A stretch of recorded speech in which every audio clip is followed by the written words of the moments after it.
it's a very unique shop because people are always blown away that we'll literally have in the first bay of the shop, there's a Honda for oil, brakes, and inspection, and then the other side of the shop, there's a Ferrari mechanic doing an engine on a 2020 new F8. Yeah. So it's all over the place. You just remodeled too, right? So, yeah, to add more debt to my story. You just like added more space. Right. You completely remodeled. Like you really have. You're vested. Like you're in. Right. So my landlord said that they would never sell the building. Yeah. I was paying crazy rents all over the place. They came to me one day. They said, "Listen, you little punk, again. You've been." I'm seeing a pattern here, by the way. Like, we doubted you. You proved us wrong. You've never missed a payment in. This was when I was 30. You haven't missed payment in 9 years. We want to sell one of our properties, the one that you have the shop in Bedford Hills in, and we want you to have it. They gave me a number that was absurd. And I was like, are you kidding me? Was like, thank you, but yeah. It can't happen. They said, we'll hold the mortgage for you. Nice. So they held the note? They held the note. It was the only way I could do it. There was literally other people showing up with briefcases at the closing trying to buy it, and they said, this kid's been loyal to us from the start. We're sticking with him. They were offering more, everything. So yeah, I owe it big to them. Do you ever stop and kind of reflect about how you got here, or do you just keep going and then you're just like actually reflecting right now? Yeah, when you say it, I honestly, when I bring up the story, I think to myself like, man, like right now at my age, if I was like, hey, I don't know if this is gonna work, but I'm gonna throw a couple $100,000 at it, work day and night, 100+ hours a week, and if it doesn't work, oh well, yeah. Like that sounds terrifying to me. Doesn't it? So the fact that I guess I was like 21 and fearless with people to support me was definitely a big thing, because I don't think I would do it right now. Right now, even people are like, what are you gonna do next? What are you gonna do next? And I don't know. I don't really want to I want to work on what I have, but I don't have. I tried the multiple shop thing. Putting everyone under one roof was way better to control. Yeah. And you have like a really family-based environment. Like you guys all hang out together. Yeah. Like I've been at the shop. It's been really warm, and I think everyone in the neighborhood knows that. Yeah, it's definitely a great atmosphere. The biggest thing that I would love to like incorporate is like to be the whole one-stop shop.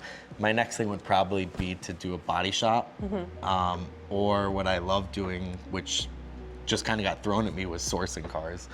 Kind of like curating for your clients. Right, or like the PPIs you were talking about.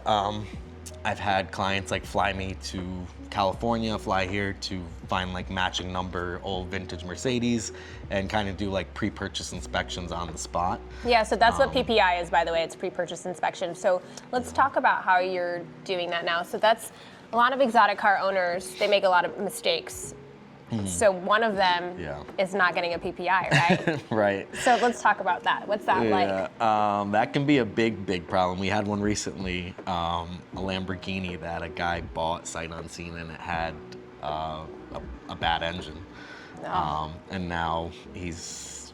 Bad engine because of like over revs and like, we don't even know, Yeah, right? we don't know what blew it, but the car basically, when he bought the car, it had a slight misfire, which they thought needed a tune-up.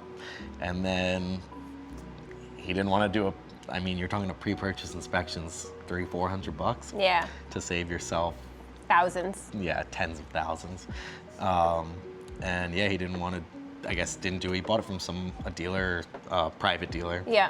And we did a compression test on the vehicle, and no compression of cylinder, which means it's either the top half of the motor or the lower half. That's an expensive either way, lesson. it's coming apart, and then the customer, it's just a bad situation, because then the customer is mad at us just for their mistake. Yeah. For something that could easily be prevented, yeah. All of these companies that are online now selling cars, what would you recommend for them? So if you're buying a car sight unseen, what would be the best advice that Keane's Autoworks could give?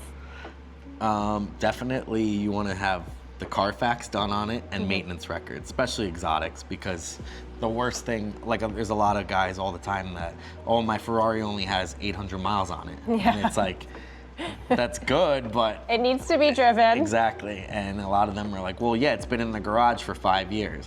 Oh, no. Like, some people hear that and like, that's great. It's in thing. We hear that and we're like, all right, so the gas. Never buy grandma's car, don't you know? So the gas is now varnished and clogged everything and so on. Everything's gummed up and no good. So yeah, like those sites like Bring a Trailer and so on, they're great.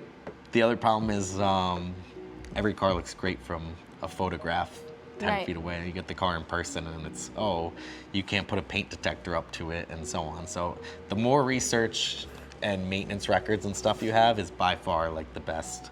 So what are you doing now? Because there's all of these like hybrid vehicles now in the supercar world, or like, I mean, like I'm not a huge fan, but are you guys kind of adjusting to like the new car world? Even the hybrid stuff itself in general, like every manufacturer now is a hybrid.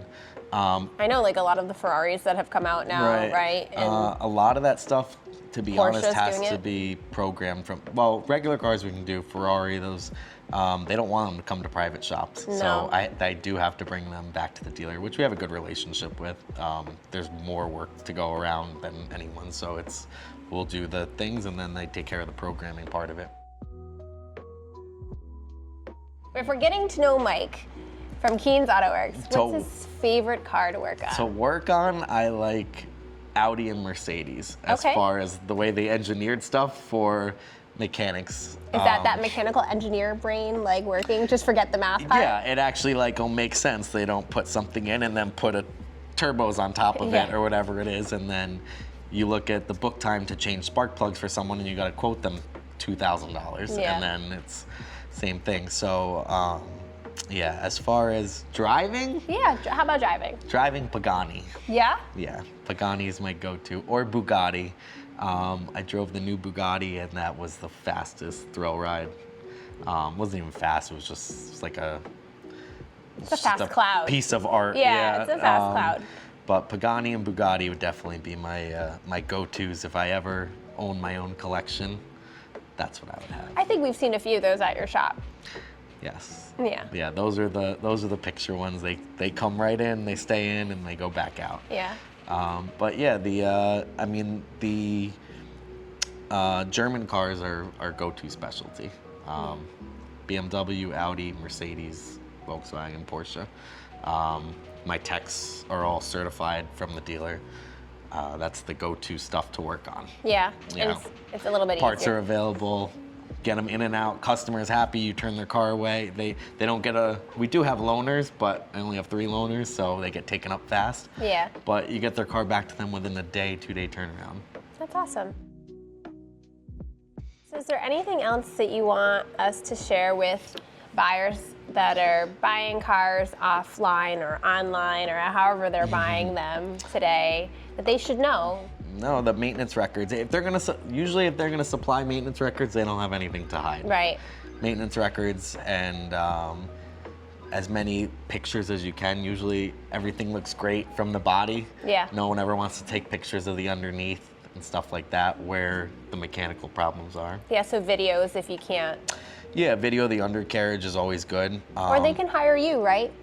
They can hire us, yeah. They can hire you to do PPI? A lot of PPIs we do, yeah. All over, too. Literally all over.